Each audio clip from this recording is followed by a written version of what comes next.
Exponents. Before we go into exponents, we want to remind ourselves of multiplication. Multiplication is repeated addition. When you say 3 times 5, you say that there are 3 copies of 5 being added up. So that gives us 15. Here, exponents are repeated multiplication. So this is saying there are 3 copies of 5 being multiplied together. We use a base of 5, an exponent of 3, and 125 is the third power of 5. So this sentence is read 5 to the third power equals 125. So if we wanted to simplify these, the way we write this is 6 times 6 times 6 is 36 times 6, which is 216. 5 to the 6th is 5 times 5 times 5 times 5 times 5 times 5. I know 5 times 5 is 25, and that's true for each 5 times 5 is 25. And then 25 times 25 is 625.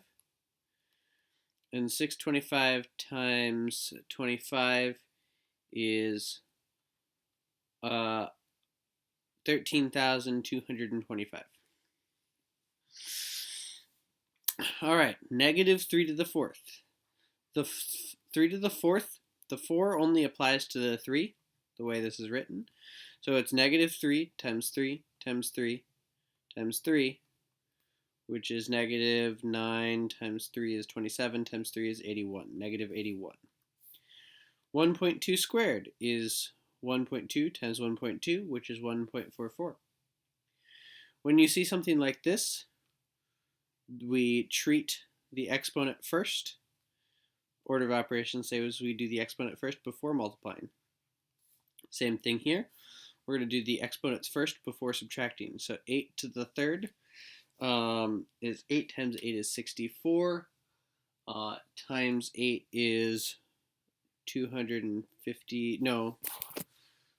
8 times 64. Yeah, it's 256. Yes? No, it can't be.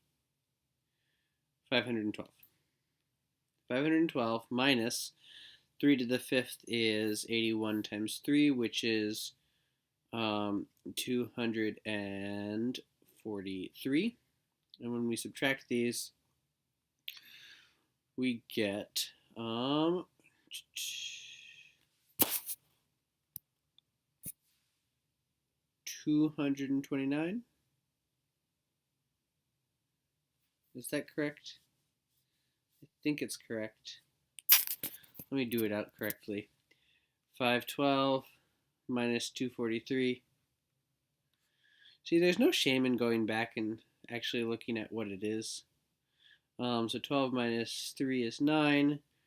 10 minus 4 is 6. And then 4 minus 2 is 2. 269.